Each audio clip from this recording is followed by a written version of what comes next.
Welcome to the Nordic Mythology podcast. I'm Daniel Farron, owner of the company Horns of Odin, and I'm joined, as always, by Dr. Mathias and Ludwig.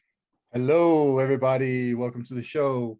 We are joined today by a very special guest, Alexander Ludwig, also known as Bjorn Ironside from the show Vikings. Welcome to the show, Alexander. Hey, guys. Thank you for having me. I'm really grateful to be here. Yeah, thank you for taking the time to join us. Obviously, you're a busy man. You're all over the place, I guess. It's good to be busy. I'm really grateful when I'm working, and lately it seems like it hasn't really stopped. So that's been awesome. You know, in my business, it's like so often you're not busy. So when you are, it just means things are going right. So I'm lucky, but I'm happy to talk to you guys. I mean, it's great to talk to people who know a lot about the Viking community, people who are obviously passionate about the show, and to everyone listening, thanks for hopping on. This is great. Yeah, we actually have I think we're maxing out in terms of people listening in for the first time. Like, right That's because I refused to tell everybody who was coming on, because obviously we didn't really lock this in until yesterday. And I didn't have a chance to check whether it was okay to like publicly say you were coming on. So I was like, we're having a surprise guest on, but if you want to see who it is, come and watch live. So everybody who's just coming in now will find out for the first time that it's that's awesome. Man, they must be so disappointed. I'm sorry, guys.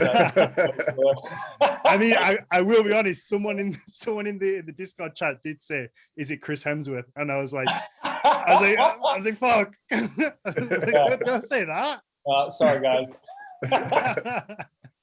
No, I mean, Bjorn was a huge character for yourself to play, and yeah, well, I mean, I want to go through kind of what it was like on the show in general, because did you come in season 2? Yeah, season 2. So you were in it pretty much the whole time. Yeah. You had more appearances than Travis Fimmel, even though people kind of remember Ragnar as this character, but you had to take over that mantle once his character met his end. Spoilers for anybody who hasn't seen it. So I guess to start with, did you ever think that the show would become the juggernaut that it did? No, not at all. It's crazy, man. Like I like at the time, like I had just finished a film called Lone Survivor. I was like in my early 20s. Very good film. Thanks, man. That's one of my favorites. Love that film. Yeah, it is a good film. That was one of my favorites I've ever been a part of. And I remember just being called because somebody had seen the Hunger Games and saw that I resembled an older version of the kid who played Bjorn, Nathan O'Toole, who did an excellent job. And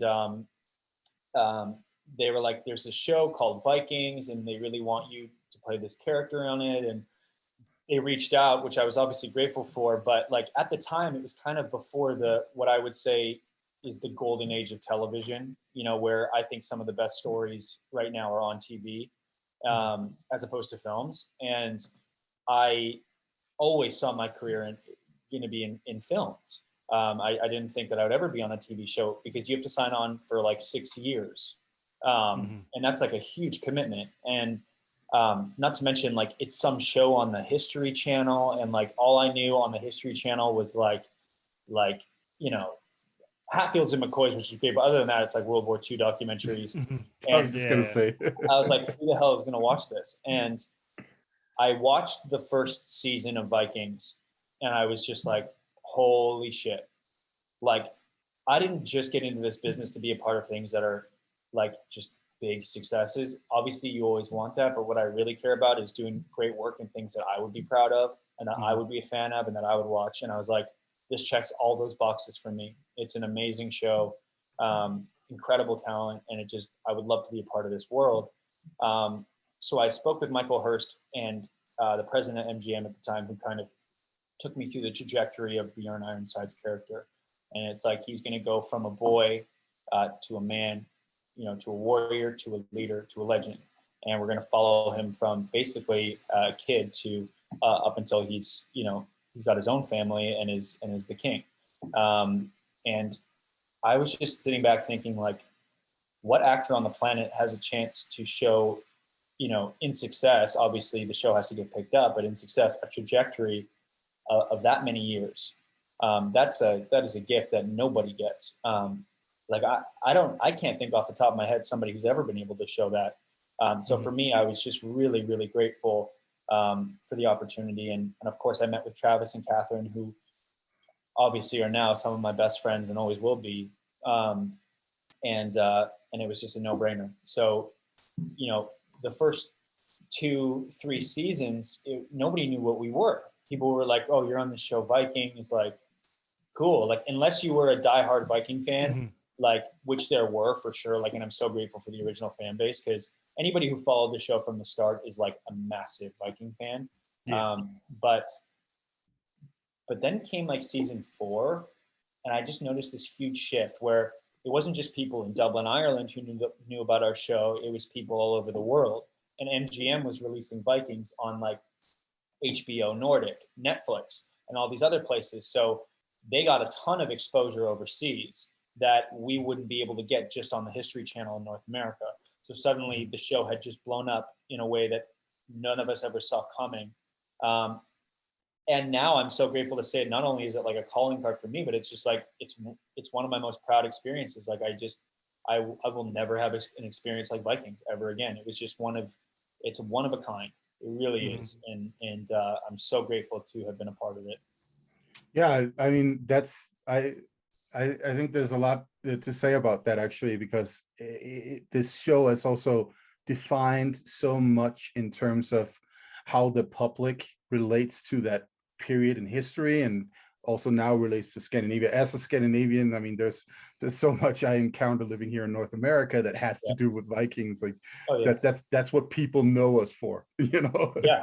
and it's really been a defining moment. And also, when you look at sort of like a broader media situation, like social media, for instance, there are so many people from Scandinavia nowadays who have like Viking themed accounts on Instagram, for instance, and it's just like it's like a whole revival, really, of a historical period for Scandinavians too, that has come through this show in many ways. I don't think it's just for Scandinavians either. I think it's for even in the UK. There's people that I grew up with that I've seen on Facebook that aren't into this stuff. They're not into kind of like the Nordic mythology, the Viking Age, this community, but they love the show Vikings.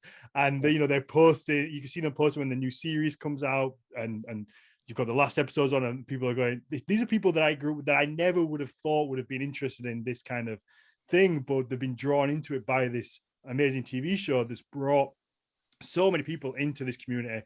And I mean, for me, I have a business in this community, so it's brilliant for business. Yeah. Hey, well, that's a question for you, Dan. Did you start the Horns before or after the show came out? I think I started around the same sort of time as it started. So we started in 2015. Wow. I think Vikings started in 2014, was it? I think Vikings. I actually can't remember. It's like 6 years ago, whatever that is. Yeah, I think it was 2014, the first series. Yeah, I think you're right. 14 was probably when it started. Yeah. So it was very similar sort of time. Yeah. But yeah, I've certainly seen it kind of grow and grow, and then obviously you have this not spin-off shows, but the other shows like The Last Kingdom, which help boost that. It's another kind of Viking themed show, which really helps kind of bring new people in, and then obviously hopefully they pick up on shows like ours and they can get like the real accurate side of things from Mathias over here. Yeah, and I mean, I started noticing that people were watching when like I'd go to New York and people started having these haircuts that really resembled what we had on the show. What I love so much about Vikings in general was like, I'm a history nerd, and I love period pieces, and I love historical dramas. I love old Westerns. I mean, that's the kind of shit that made me want to be an actor in the first place, is like getting to feel like you get to explore all these different worlds. And Vikings, I think for so long were so villainized as just these people from the north who came over and raped and pillaged, and they were evil and this and that. And what I love so much about the show is that you see it from their perspective, and it certainly doesn't relinquish any responsibility to what they did, but at least you can understand, their beliefs and their traditions. And I mean, they were the first astronauts. Like if you really look back, like they're the first people who were just like, we're going this way, and I have no idea what's out there. And that's just spectacular. Like the fact that Bjorn Ironside made it to Africa is mind-boggling to me. And I mean, I'm upset. I'm just as much of a nerd about this show as everybody else. Like I loved it. And I think we all felt this huge responsibility because we knew, if there's one thing I did know, I knew people in Scandinavia would watch the show. The question was whether or not they were going to like it. And this is so close to their hearts that I felt this immense responsibility to do right by them. And I got really lucky with having such a close friend in Gustav Skarsgård, who played Floki. Obviously, Travis was one of my best friends too, and who played Ragnar. And we all lived together at different periods throughout the show. And Gustav, I bet that was a lot of fun. Oh, too much fun, man. Travis seems like he would be a lot of fun to hang out with. Oh, he is. He's amazing, and he's got a heart of gold. And I mean, family doesn't even like. He really is a brother to me. He was just hanging out with my family in Vancouver, and I wasn't even there. Like he's just he's one of my best friends, and Gustav is from Sweden and really understood a lot of the mythology, and he got really into it. So we made some trips to Iceland to check out the Njal sagas and where these things would have taken place. And man, it was such a special show to be a part of, and I'm just so grateful that people loved it. And even now, people are still just catching on. Like I was at a basketball game the other day, and people were just like, "I just finished Vikings." I'm like, "I've been off that show for 2 years, but that's awesome." Like I love that. Yeah. I think it's going to keep bringing new people, and obviously they've just released the new kind of later version of the Vikings Valhalla. So that's going to bring new people in who haven't seen the original one, who are going to go back and then watch the original series, and you're going to get a new wave of people messaging you, I guess. Amazing. Yeah. Do you you said before about obviously the responsibility. Do you feel more responsibility to do a character portrait? I guess when it's a historical character compared to a fictional one, is there do you feel more pressure to make sure you get it right? For sure, but I will say that there was a little bit more room to breathe with this because we don't know what they sounded like. We don't know what you know what I mean? Like it would be a lot different if we were playing somebody, doing a true story about somebody who lived now or like 10 years ago or 20 years ago, where like people actually knew the person personally. And I think that's when the pressure really even, like Lone Survivor being a good example of something that happened not too long ago. And that was, a real pressure on like any other to like, we need to make sure we're doing this right and get the Navy SEALs on and then make sure that they're on set all the time. And we're always in communication, making sure that we're doing this the way that they would want. So I would say that, the pressure was off a little bit, but of course, like, I think the pitfall though, is that if you think too much about, and this kind of goes for everything in life. I mean, shit, man, you started a Viking horn company. Like, I'm sure you had people who thought you were insane. You know what I mean? And, right? Unbelievable amount. Right. And it's like, it really goes with anything, man. It's like, if you think about what everyone else is going to think about, then you're not going to be true to yourself anyway. You just gotta put your horse blinders on, put one foot in front of the other, and do the best job for you possibly can, and then just sit back and let the wind fucking. There's a lot of truth to that. You know what? Back in the late 90s, early 2000s, I was like the one Viking dude around. Like everywhere where I was like, oh, that's the guy who's interested in Viking stuff. And then I, went to college and got a PhD and all that stuff. And then all of a sudden blew up everywhere. Boom. Yeah. So, then you're ahead of the game. I mean, it's amazing. Yeah. No, that speaks so many truths to me, because for the first 2 years, I didn't tell anybody what I was doing, because I was not embarrassed of it, but I was just kind of didn't know how people would think, how they would react, because it is a very unique thing, especially being part of a rugby team, you know, where it's like on, you know, you played ice hockey. I'm sure it's very similar there. You get you get the ribbon from the teammates. So I kept it very much to myself for a long time. But it gets to a point where you have to either run with it and see what happens or not. And you've got to ignore everybody else, I guess. 100%. And that's what I've found works the best, is just like literally, I'm so grateful for the fans, you know, and I really do want to do right by them. But if I put too much pressure on myself, or I think too much about what everybody else expects of me, I won't be focused enough on what I expect of me, you know, and you know, creating a historical fiction of this kind is also very much of a balance, you know, and as somebody who's, you know, very familiar with both Viking Age history and also all the saga literature that is out there, I can see what the people who have been writing the show, what they have been doing, like the choices they've made, what they've chosen to put in there and what they've chosen to take out, you know, all of those things. And it's very, you know, for me, it's very fascinating to actually look at that. And one of the things that I've noticed is I feel that they actually managed to create a real modern legend in the same way as people back in Iceland in the 1200s created legends about the Vikings too when they were writing these sagas. I think that was a really, really beautiful artistic work that they have actually done there. So created a legend that infuses the story with so much history and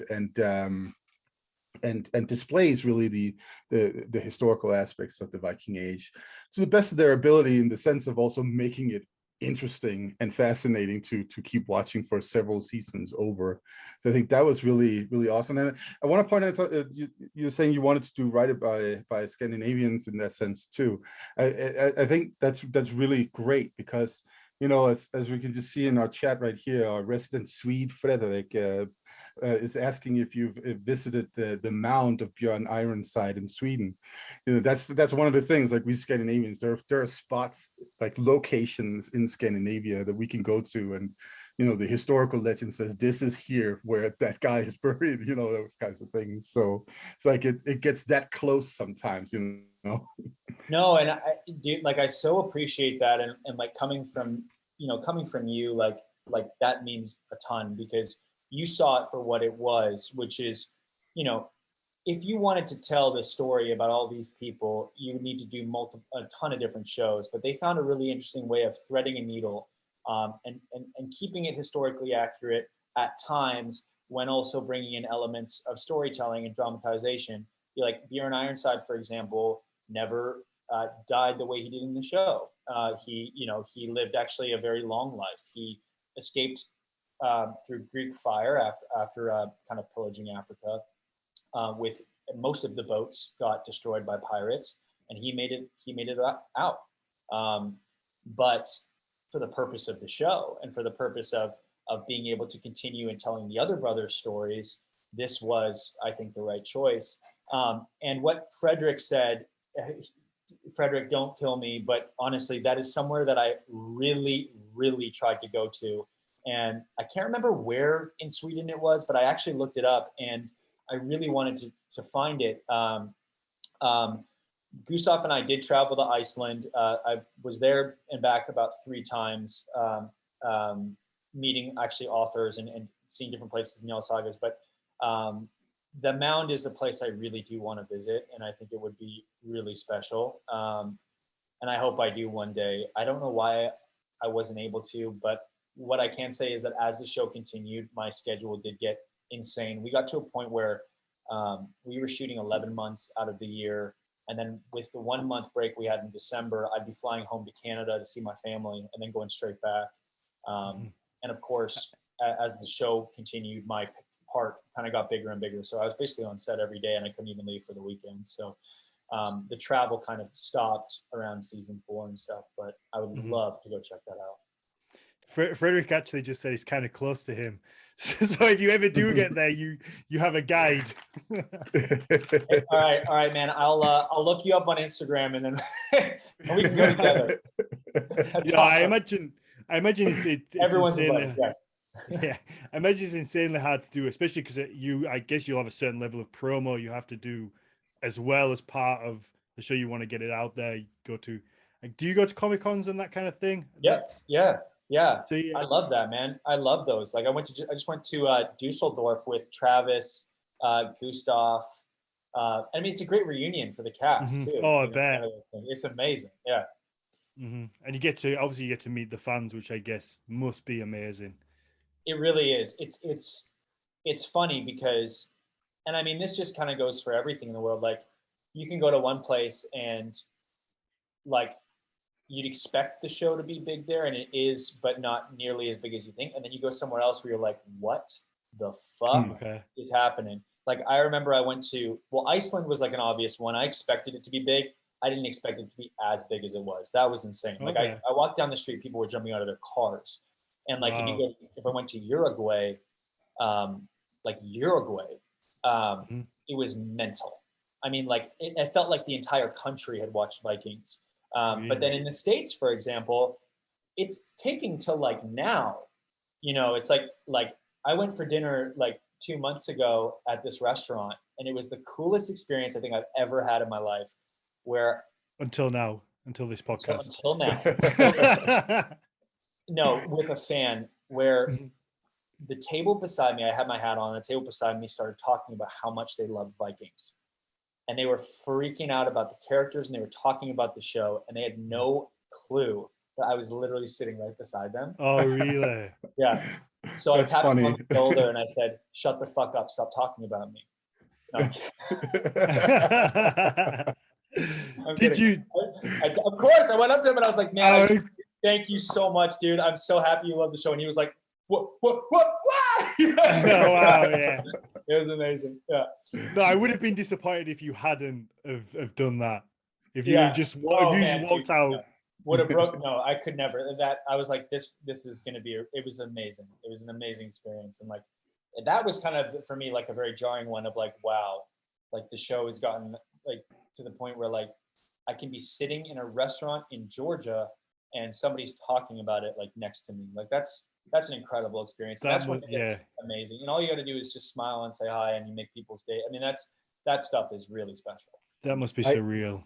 I can tell you that this is literally like the Viking show is literally part of me making money, because this is how I get students in my class. I have this 100%. I have this one class every fall semester that's on Viking history at the University of Colorado in Boulder, where I teach. And I'd say that at least a third of the students in that class, it's usually 150 students, a big lecture hall. At least a third of them have watched the Vikings show before they come. So I get all of these questions all the time. Yeah, I bet you get the basic ones about the main characters all the time. Oh yeah. Well, actually, they pick up on all kinds of things, all the tiny little details and big issues and different characters and locations and all that stuff. And it's really interesting to just see how they how they respond to it, and sure. that is like a thing that drives them. It's like, oh, I saw this show and it's like, hey, there's a class on this stuff, let's go check it out. I love it. Are you a professor of Norse mythology? Yeah. Amazing. So how much like in Norse mythology is actually I mean, is there proof of a lot of this stuff, or is a lot of like Greek mythology, for example, would you say that it's similar, or would you say that there's actually a lot of evidence to support a lot of these, or are they more stories interwoven with historical elements? So I'm going to reiterate what is basically. You need to go get a drink now, Alex. You just sit back, get a cup of tea for this one. Yeah. So I'm going to start with it's complicated. So the biggest problem that we actually have with the texts that have been written is that they are mostly written by people several centuries after people stopped believing in the Nordic gods and all that stuff. So it's Christians that have written about non-Christians, and that also so that really means then that of course as Christians, in a time when you couldn't question such things as religion, they had to, figure out ways to explain why people would have believed in other gods. And one of the main things is that, Odin was really just a guy, an ancestor of the kings or something like that, that was then elevated to a god because people misunderstood things. That's sort of the very relaxed way that a lot of the Scandinavian authors actually, that their approach is like that, from the medieval period. But one of the first things I learned too, like just about, history being written by the victors, or a lot of this being written by Christians, for example, is the helmets. I mean, people always come up to me. That's one of the questions: is did Vikings really have those helmets? And I'm like, actually, no. They were painted with horns because they saw them as the devils from the west. But I guess people interpret it as in different ways. Like I also think that like Ivar the Boneless was an interesting one because there's a lot of ways to interpret the word boneless. Did it mean that he actually had brittle bone disease? Did it mean that he was just a really evil person? Did it, that he had no heart, that he actually couldn't have sex, or was it all of them? So that was fun too, talking to the historians we had on our show, because they would talk with Michael about, the answer to all of these for us was, what's the most dramatic? Like how can we dramatize this the most? Like when we introduced the crossbow in the show was about 200 or 300 years earlier than the crossbow was invented. But for the Siege of Paris, it made sense. It was going to add, those little liberties I think that we took throughout the show. But it's really fascinating to talk to you and hear about like what we actually do know. That's a good point. I never thought of boneless. Matthias, could there be any link to like everyone's heard of spineless or something along those lines? But maybe spineless in a sense of like Alex said, as in ruthless or not caring. And so the thing is that we have so little historical material to base our understanding of this character on. And that's why over time, different scholars have posed different interpretations of his name. And so now when you're, for instance, trying to create an exciting dramatic story about him, right? Then you'll be looking at that, and then you'll look for, what is the best story to tell here, right? That's really what it is, right? And so I think in that sense, you guys did a great job with him on the show. He was Alex on this too. I'm sure Alex would come on. He's an amazing guy, and he did such a good job. One of the things we'd love to talk to him. I'll put you guys in touch. One of the things I really wanted to do for the show as well was the studio wouldn't go for it because they thought I would look. They're like, "No, you look too ugly," and I was like, "I really want to paint my teeth blue." You should have done it. Trust me, I fought for that. I wanted to paint my teeth blue. I wanted it to be Bluetooth and that, to me, but they wouldn't go for it. But I love that they did that. Like, that's so cool. And I think that's where you ended up getting Bluetooth from as well, was the ink that they would put on their teeth to be. So this is really interesting too, right? Because there's several historical sources talking about why Harold is called Bluetooth. One has to do with something about he ate a lot of blueberries at some point. Another one, another one has to do. That's not as cool. No, exactly. It's not. But another one. Blueberries are really good for you, though. Yeah, that's true. Good for him. Another one is that he probably just had a dead tooth or something like that. So scholars have tried to explain it, but we know from Japan, for instance, that it was customary for a long time period actually to paint your teeth black in Japan historically. So you could also go that route and say maybe these Vikings actually had some kind of like thing about that. Who knows? And Jim just wrote Harold Blueberry Tooth. I love that. That's a character. It is. Yeah. There's a comedy sketch there. Yeah, definitely. And we know that there's like plenty of Vikings who have actually filed their teeth. We found these skulls with filed teeth. Not the not like pointy or anything like that, but like a grill like right across. It must have been so fucking painful, like Oh my God. literally. That's what always confused me, because when we first spoke about filed teeth, I always just assumed it would be like, I think it's the pygmies, the point that the file them into little points, and that's terrifying. And I can kind of understand that because it's making them sharper for buying. But when you said they file them just flat across, it just, I feel like that's not as scary, but must hurt, but it's not quite as terrifying as these dagger teeth, I guess.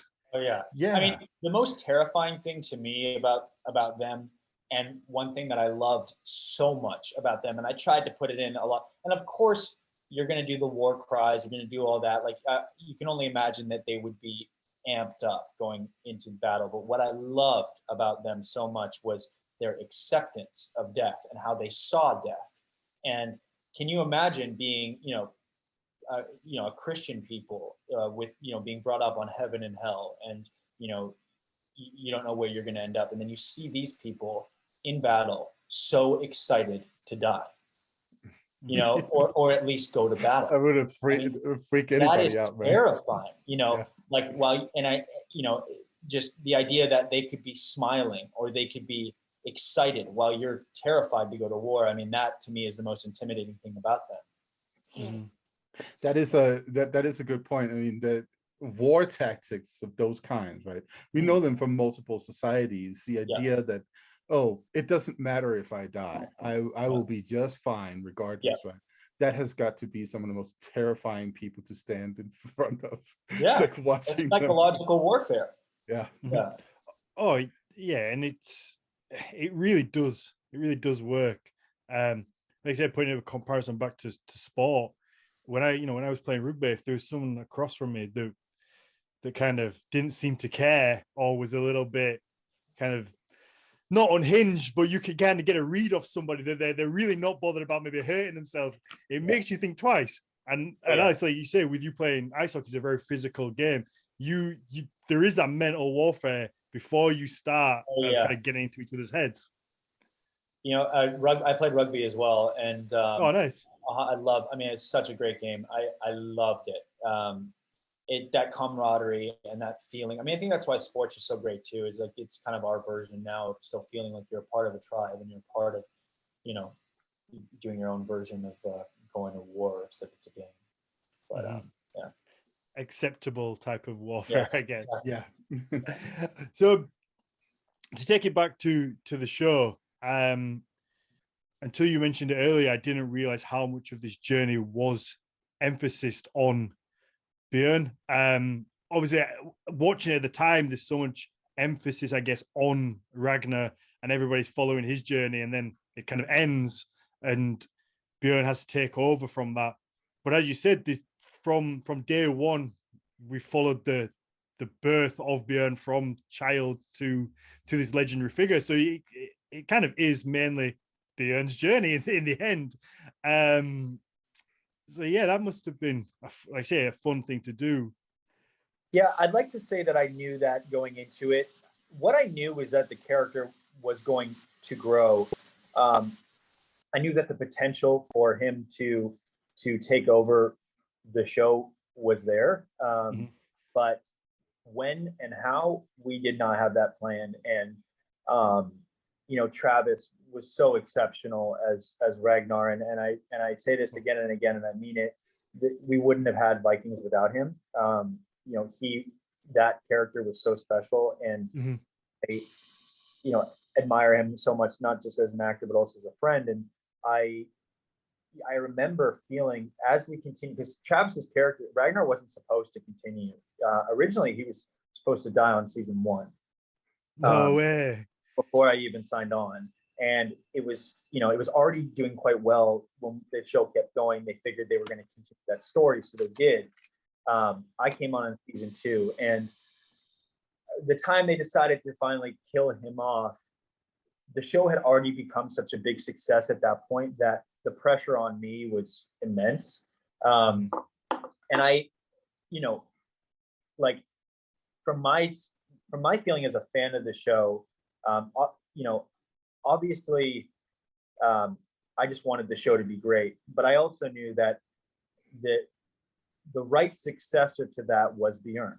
You know, that is the person to take on the mantle of his father. And so I knew that I had huge shoes to fill. And fortunately, Travis was so amazing with me. And we talked about, like, you know, sons, we wanted Bjorn to be his own character, but sons do emulate their fathers in a lot of ways. And as I get older, I realize just how much of my dad is still in me and my mannerisms and the things that I do. So we wanted to explore these very eccentric personality traits that come out in different ways in Bjorn and in the other brothers. And that's a testament to everybody coming together to find out which ones exactly they were going to take and how we were going to kind of thread that needle through all the brothers. And, you know, so that in a way, he's never really gone. And fortunately, I don't know how we did it. I honestly didn't know if the show was going to survive after Travis left. And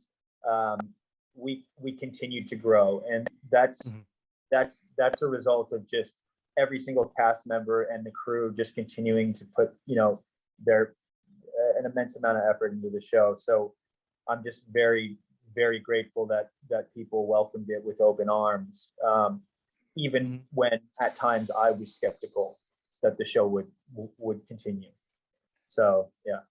No, I mean, like I say, as a fan watching at the time, it was one of those moments like, how do you carry this thing on without Ragnar? He was such a huge character. For me, it was like killing Andrew Lincoln off in The Walking Dead, like in one of the earlier series. And it was that kind of feel that he carried kind of everything. But I've got to say, you stepped up to the mark, and absolutely it was not that you didn't miss Ragnar, but it had its life after that and carried on. But it so easily could not have, because people had such an attachment to him, including myself. Like I'm not even gonna lie. Like I was like, we're so fucked. Like I was like, God, because that Bjorn was just a side. You know, he was an important character throughout the show, but it's like it was still Ragnar's show. And then it kind of branched out into, I knew for sure fans would want to watch the avenge of Ragnar's death. That's an awesome thing to watch. Like I love that, and that actually happened or at least in the stories that we've seen. So I love that part, like the great heathen army. That's the coolest thing I've ever heard, and how the brothers, you know, get their revenge. But I'm very, you know, we got very lucky. We have incredible fans and incredible group of people around us, and we made it work. And yeah, it was. I mean, even I missed Ragnar, you know, because it was his show. It's not like you killed off, like in Game of Thrones. Like, name another show that does that. I mean, I guess they did it in The Walking Dead. I haven't seen it, but like, I was like, what other cable drama has done that? Like, in 4 seasons, you've got an audience to connect with one central part, and then you just rip it away from them. I can't think of another show. The Walking Dead, they with Andrew Lincoln in that, he went. I think Walking Dead may still be going now. I stopped watching it a while ago, but he was in it as I watched it and all the way. But I know that he's not in it now, so maybe like they got to like 9 seasons, and then I think they got rid of him, and it's still maybe carrying on. But I don't know which one is that again. Like who is Andrew Lincoln? So he's the main character. Yes, yeah. So actually. So he's the main character. Last time I checked, he's actually still there, but he's kind of missing right now. Oh, okay. But I mean, one of the things that has definitely happened on The Walking Dead is that, you know, different characters that were very dear to the fan base were killed off. What was his name? Glenn, for instance. Yeah. Like, but I was pissed off when they killed him off. I can't think of a show that killed off the main title, the main character, because there's no doubt that Ragnar was. I'm not going to say he was the show, because you've got people like Catherine Winnick and yourselves in there who really did your part, but he was a huge part, and to get rid of him, that's a brave move for the producers. it wasn't set up like Game of Thrones, where you have a main character for one season and you lose it, but you know that the world continues because there's other worlds around there. With this, it was so focused on one character for so long. I think what also helped us was the fact that it was historically based, and that's great, and that people fortunately had grown to love the other characters as well that had been surrounding the focal point for so long that it felt right. And you should miss those characters. You always should, I think that, but if you continue long enough the same way, I really believe that people lose interest. So I think that there's also ways where if you feel like that's kind of why I left the show 9 episodes before I was supposed to. And I did that because, well, for a lot of reasons. Obviously, there was a lot of personal reasons where I was just like, it was a lot. And I'd been away from home for 6 years and I was ready to go home. But also, more importantly, from the show's point of view, I was like, I feel like I've told everything I can and I've done everything I can with my character. And this is the time he should go. And and in order to give space to the brothers to finish their story, so I had talked to Michael about how we can, end Bjorn's story and continue on and finish the brother stories, because they had become an important part as well, and Lagatha's part was important as well. So I'm just so grateful to be a part of an epic like this. Again, like when you look at the Bravehearts of the world, or you look at Gladiators of the world, and those kind of stories are far and few between. And I think what Vikings told the industry as a whole was that people do want these stories.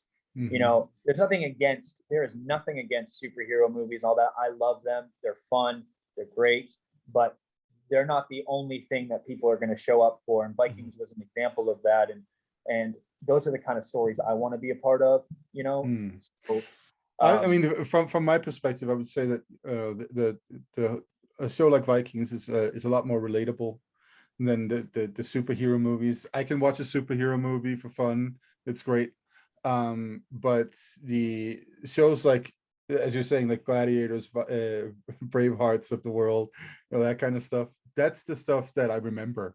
Like, I go back, as cheesy as it may sound, I go back and watch Troy. I go back and watch Gladiator, and Braveheart over and over again. Oh, Braveheart stands up no matter what for me. That film cuts me deep every time I watch it. It gets me. There's just something appealing about that story, even though that it's, in so many ways also a very cheesy story, right? It's that underdog story though, isn't it? Yeah. And I guess you kind of get that with Vikings going. You definitely have that in Ragnar. He's also an underdog, right? He starts out as a simple farmer, who then, has some ideas about how you can do awesome things in the world, really. And then there are these establishment individuals, the Jarl and so on, who are basically trying to prevent him from succeeding. He has to fight his way through all of that and then build himself up, and then he gets to the top. And so, in that sense, it's very similar. He's that lovable, cheeky chappy that we all know. Yes, we all know somebody like that who's just very likable. He's just a likable character, even when he does things that maybe you don't agree with. It's still very he does it in a likable way that you can't be mad at him for him almost. In so many ways, it's the trickster story, and in Scandinavia we have plenty of these folk tales about the three brothers. We have the oldest one who does things by the book. We have the middle one who follows the oldest one, and then we have the youngest one who's like, fuck it all, I'm gonna do my own thing, and then goes out and wins the whole deal. Usually, yeah, absolutely. So Alex, I mean, we have to speak about the death scene, the last scene you're in, because that's such it's a beautiful thing. I think it's you went out in a blaze of glory. I think it was I can't even begin to say how grateful I am for Michael's vision in the studios. That that scene was a very, very special one to shoot. And, you know, they did right by the character. And I really don't think that he could have gone out in a better way. You know, there's an old movie called El Cid. And I sat with Michael and we were talking about how Bjorn should die. And Michael Hurst is one of those rare showrunners. You don't get this on television. You really don't, where he wrote every episode, which meant that he needed to lean on us as well. And he was fortunately, I think, smart enough that and humble enough to come to us for advice, as because he would say, look, at this point, you know Bjorn better than I do. So let's talk about how he should go out. And he's like, this is my idea. And he based it off of a movie called El Cid, which was a true story that Charlton Heston starred in. And for those who don't know who Charlton Heston is, he was one of the great actors of a previous generation. Ironically, Charlton Heston, his grandson, is my best friend. And Really? and it has nothing to do with the fact that I'm an actor, I'm in the industry. We grew up together. I'm from Canada. He lives in California. It just so happened that my dad were friends. That's so funny. So when he said that he wanted to emulate this version of El Cid, I was like, man, you have no idea how much that means to me. And so we found we came up with these different ideas, and he finally settled on this. And again, like, it was such a, and as you said, Matthias, like, it's such a great way to weave in like historical accuracy with folklore, right? That this was our interpretation of Bjorn Ironside, the man who can't be killed, because even before death, even in death, he's able to win the war. And that, to me, I was just like, I got chills thinking about it. And you know, I can't tell you how many fans come up to me and just go, that was one of the greatest, you know, death scenes I've ever seen. And I'm just so grateful to have been given the opportunity, because at the end of the day, you can be the greatest actor on the planet, and if you're not working with great material, you will come off horribly. Similarly, you can be a bad actor and be in great material and come off really well. So for me, I got really lucky that I'm a terrible actor and I had great material. Oh, don't put yourself down. I think there's also something really cool about this, you know, the burial scene in the mound. He's propped up on the horse and all of that stuff. Yeah. And because there's some historical aspects to this. We know that in some burials, in some of the big boat burials from the Viking Age, it does actually look like people have been, you know, seated or placed in different ways, so that even in some cases, it might actually have been so that you could actually go in and still talk to them and hang out with them after they were dead. And it's just like, okay, that's what people did back then. That's the thing, is I think also the show kind of relied on, and I love that I love when shows don't treat audiences like they're stupid. They're like, you know, you look at something like that and it looks ridiculous, but you can trust that most of the people who are invested in the show are at least going to look up, did this actually happen, or is this legit? Because you want to know. And I love that they didn't feel like they had to explain too much to the audience, or, you know, too much exposition, I think, is always kind of just boring. Just trust that the audience is smart enough to dive into the world, you know. So that's such a good point, because there's so many programs that just act like the audience don't know anything or can't work anything out, and they just spoon feed everything to you, and it gets frustrating. And again, this is one thing with Vikings that I've noticed from obviously what I do, and I'm sure Mathias does as well, that it brings so many people into this community and they just dig deeper. It catches fire. And I don't know that about any other show necessarily that I've watched or kind of spoken to people about, that people really do just get into it and they want to know more. It almost becomes like an addiction, maybe, that they just want to research and know as much about these characters as they can. Yeah. I mean, it is also a fascinating time period because it's distant and close at the same time. It's distant in the sense that it takes place, 1,000 years ago. It's largely in a time period before Scandinavians had become Christian. But in the same way, there are so many relatable aspects. There are so many aspects of the people who existed back then. Even like in a sense, also technological aspects that makes this world relatable to us too.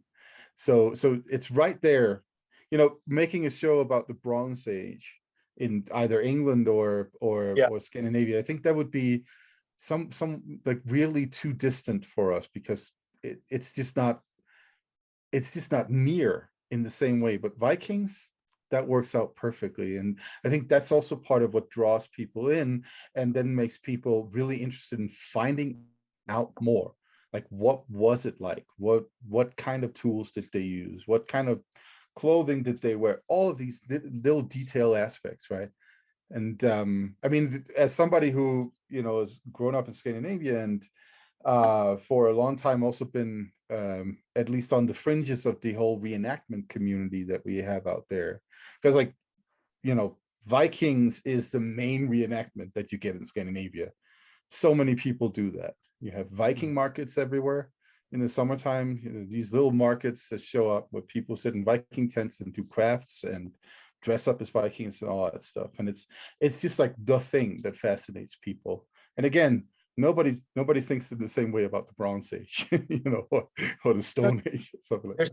I noticed too in Scandinavia that I absolutely love, and I noticed it a lot when I went to Stockholm and I talked to people there, but I noticed it a ton in Iceland, and perhaps it's because it's smaller and in population and just a little bit more removed, but there's still this wonderful element of folklore.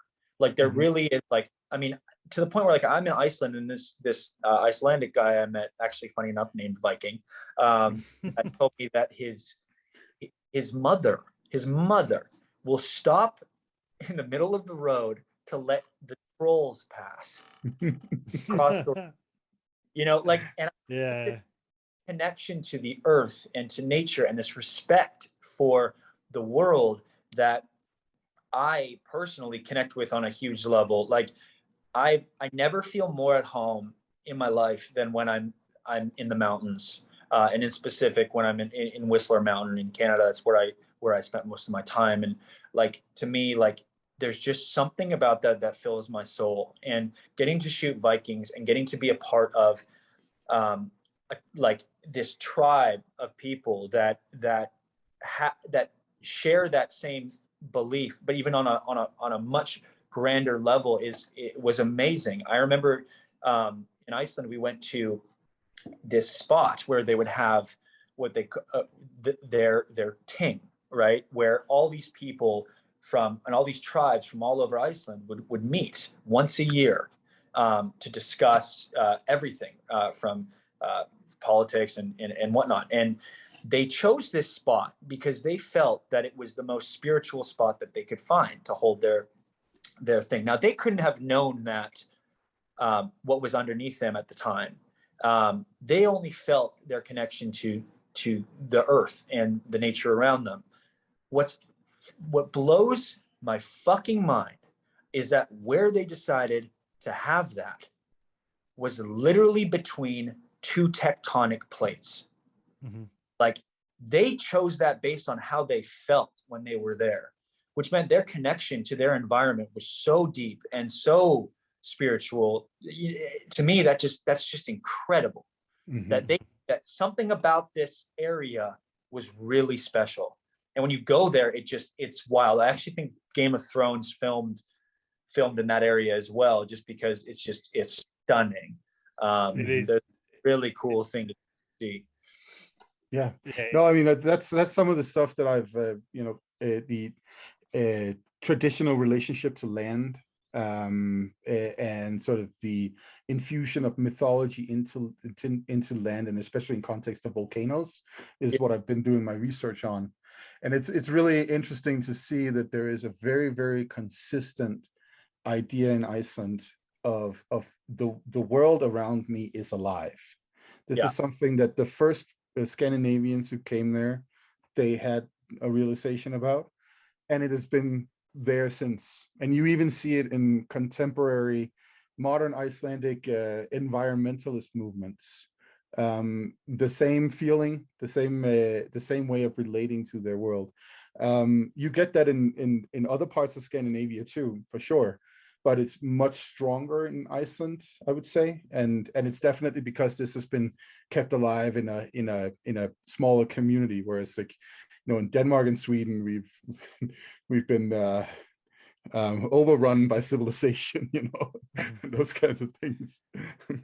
No, but it seems as though a lot of people are heading back in that direction now.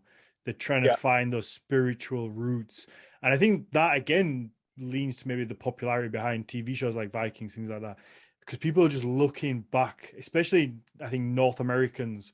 They're looking for that sense of identity and looking back towards Europe, I think, and so many find their place in that Scandinavian heritage and like grab onto it and really enjoy it and get involved and kind of start researching into this thing. And I hope it just carries on. I hope that people do get more spiritual. It's sad that we've lost that connection to nature. And I mean, there are so many different traditions all over the world and all over Europe too, that, you know, they're right there under the surface. Like, Scandinavia is known for a place that has preserved a lot of folklore and those kinds of things. But, you know, go to Italy and you'll see the exact same thing, as long as you just scratch just right behind that Renaissance painting that they usually prop up in front of you. And then you'll find all the cool folklore in a place like Italy. Like, it's all over, and it's a matter for us to, you know, grab it and relate to it. Absolutely. Yeah. Alex, how important is it for you to get out into the mountains, I guess, and into nature? Because, you know, I'm lucky enough I've been to Norway, to Iceland. I've been to Whistler. My sister lived up there for a while. And just the drive up to Whistler from Vancouver is probably the most beautiful road I've ever driven in my life. It's stunning, but you can't help feel a connection to nature because it is so breathtakingly beautiful. Same with Iceland, same with Norway. So you can't help deny that there is this connection with nature that so many people, I guess, have lost when you're living in these very urban concrete jungles. It's like, it is so important to me. I mean, it fills my soul, and like, it's like my medicine, man. Like, I have to get out there. I have to be doing something. I did this thing called the West Coast Trail, and I did it with my mom, my sister, my brother, my cousins. It's a 50-mile trek from along the Pacific coast of Vancouver, and more just outside of it. And it was one of the most incredible. It was strenuous and brutal, but it was an incredible journey. And it takes you about 4 days. You do it in 3 if you go fast, and you're in the middle of nowhere. You're camping every night, and you're trekking just from one place to another. And those experiences are just like, you know, they had so much right back then, you know. And I think that it's not that people are just denying that there's this connection to nature that they feel. I just feel like a lot of people aren't born with it anymore. So it's like they don't even understand what they're missing, you know, for a lot of people. But fortunately for people like us that were born, you know, in Scandinavia, or it was Canada or the UK, there's a lot of chances and opportunities for us to really experience that. I also got to show you this. So when I finished the show, when I finished Vikings, I got given this.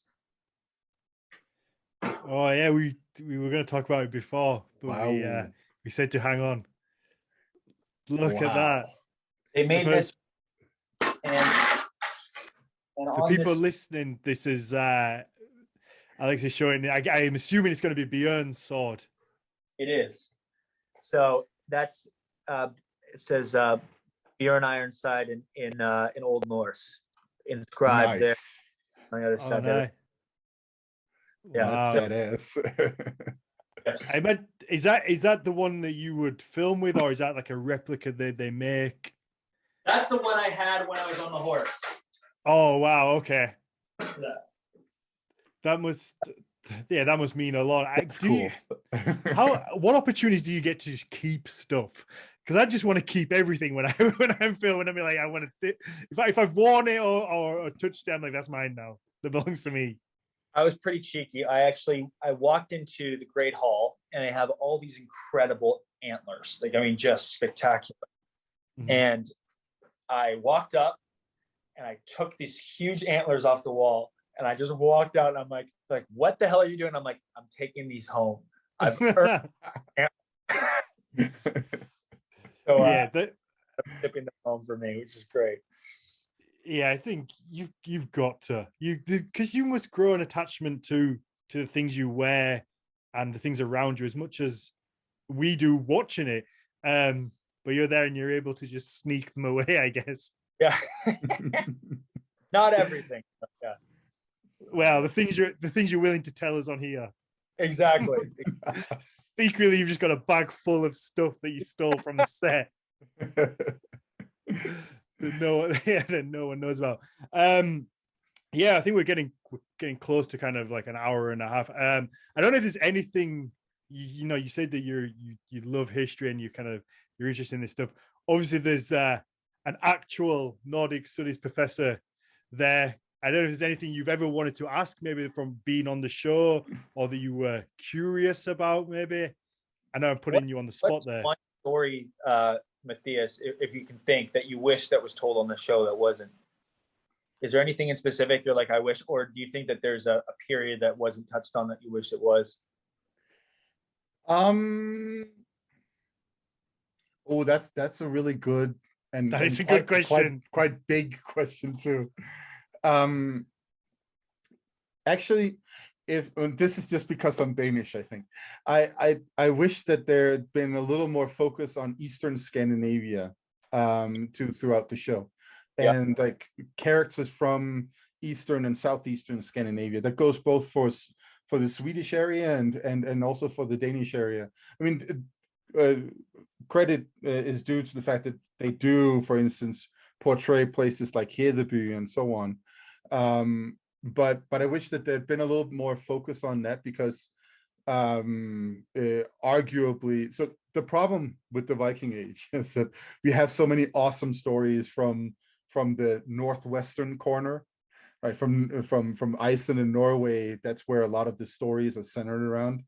But historically, it looks like, southeastern Scandinavia was a lot more the place where things were happening. So there's like this skewed perspective historically, because we just have a bunch of much more interesting stories from out there. And this then means then that Norway gets a lot more attention all the time. Iceland gets a lot more attention. They also arguably have a lot more cool and dramatic landscapes than, Denmark, which looks like a tiny version of Iowa. But with the coastline though. But yeah, that's sort of the only thing where I'm like, I wish we saw a little more of that. We wish we saw a little more of like what happened in places like Gotland, for instance, too, in the island off the coast of Sweden, which historically is actually like a hotspot for this. Might actually be where the Viking Age is sort of like invented in the first place. There's so much interesting stuff happening there, but aside from that, I think the show is just doing a great job at telling a great story about Viking legends for the modern world. So it's a tiny complaint, and it's only because I'm from that part of Scandinavia. I think it's Jonas that said, I hope I pronounced your name right, man. I said, that's why you got to write a script. Well, it's funny. What I was going to say was that I think if there's one thing that Vikings, the show, did do, was really show the industry and the world that there are so many amazing stories about that time. And I think that over the next 10 years or even longer, we're going to see more of these pop up. I know Gustav's brother Alex Skarsgård has got the Northman coming out. Mm-hmm. They have obviously Valhalla's coming out, and I know Netflix wants to do films as well. So it's just good to know for me. Like I agree that there's so much more we could touch on, and it's just such an incredible world, and I would love to just explore it more. So it's good. I appreciate the answer. But yeah, For sure. Cool. Yeah. I'll keep that in mind. Yeah, Maybe start writing a script. Yeah, absolutely. No, I think, yeah, there's so much, there seems to be so much emphasis on the minute at just doing sequels to things or remakes of things or some version of something that already exists. You see it all the time with movies and rehashes of things, but there's so many interesting stories back in history that sometimes are more wild than fiction that we could tap into. But unfortunately they don't get explored because obviously they're not the safe option, maybe. yeah. I don't know. I feel like I agree with you. I just feel like I'm like, when are people gonna realize? And maybe remakes and that stuff that's happened since the beginning of film. They've done that before. It's not just now. But I think if there's one thing that remains true is that people want something new and fresh, and it's pretty obvious. Like, audiences have responded to that time and time again. You look at something like even Squid Game, for example. I promise you, in the next 5 years, we're going to see a million shows that are very similar to that. But yeah, for sure. Special was because it was unique and it was different and it was at this time. And it was the same with Vikings. The reason Vikings was a special show was because it was unique and different, and nobody was doing it at that time. So I think going forward, it's going to be important to just continuously tell and develop new, interesting stories, so audiences are continuously engaged and not bored with just the same, repetitive cycle that we see every once in a while.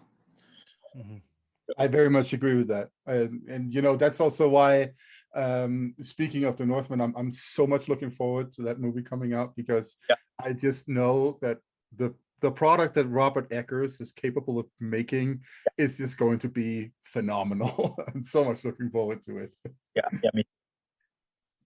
But guys, I really appreciate you having me on, and I thank you guys so much for the time, and you're so gracious, and everybody who was listening, thank you guys. I love the questions, and I'm so grateful for the support of me in the show. Like, it was truly the greatest experience of my life. So yeah, thank you so much for joining us. It was great talking with you. Yeah, thank you for taking the time, and I'm sure not that many people were disappointed it wasn't Chris Hemsworth either. And also I want to bring out a shout out to Kati Udan for connecting us. Thank you so much for helping us. Yeah, wonderful. Have a great day, and I really appreciate the chat. That was awesome. Thanks. Perfect. You too, man. Thank you, Alex. We'll speak to you there, and I will I'll drop you an email about a horn as well. Please do. That'd be awesome. Perfect. Thank you. Take care. All right. See you Bye. guys. What a fun guy. Yeah, absolutely. What a really nice guy, because you get people when they get to because there's no denying that he is a famous guy. He's got like 3.5 million followers on Instagram. He's you get to a certain level of flavor, and some people can really they'll change their attitude and maybe not want to speak to a little podcast like us, I guess. And he's taken the time and genuinely seems interested in it, and he's happy to answer questions, and that's so lovely to see. Yeah, no, I really enjoyed that, and I was really happy that he was such a chill person. Yeah, before you go, let's do a little bit of an outro so Shan can edit this little bit together, and we're dumb if we don't get our plugs on what was potentially going to be the biggest episode that we're going to do. That is true. So Matthias, where can people find you? Well, you can of course always find me on my Instagram platform. Just type in my name, Mathias Ludwig, and you should find my Instagram profile. There we go. Yeah, and if you enjoy the show, please leave us a 5-star rating, positive review wherever you listen to the podcast. That really does help people find it. And if you can, please pop over to the Patreon and just check that out. We have a bunch of exclusive episodes on there, from our storytime episode to our Q&A episode, that you're only going to get on Patreon, and they are well worth a subscription fee. There's a whole back catalog you can listen to, and obviously you get to sit on new episodes as well, listen to them live, and like Alex did, guests are going to interact with you in the live chat, which is really nice. Yeah, and keep in mind that the lowest tier literally just is the cost of a cup of coffee, and you also for get one the of us, chance, not even for both of us, no, for just one of us. Yeah, and you also get the chance to ask questions about the Viking Age, Nordic mythology, all those kinds of things that I will then answer in our specials in the Q&A. So that's not a bad deal at all. No. And then, like I say, Nordic Mythology podcast on Instagram, the website, the Facebook page, the YouTube. Facebook group. Yep, YouTube, the Facebook group we have, which is a really nice place where people can just chat to us and post memes about me, which seems to be the new popular thing. Oh, you become the meme now. Stupid things that I say on here become memes now, apparently. So they're always fun to see. Yeah, Sophie says don't be getting too famous now. I mean, you never know. Someone did recognize my voice once. So oh, really? Cool. There we go. All right, Matthias, you can get out of here. I'll see you all next time. All right. Bye. Bye.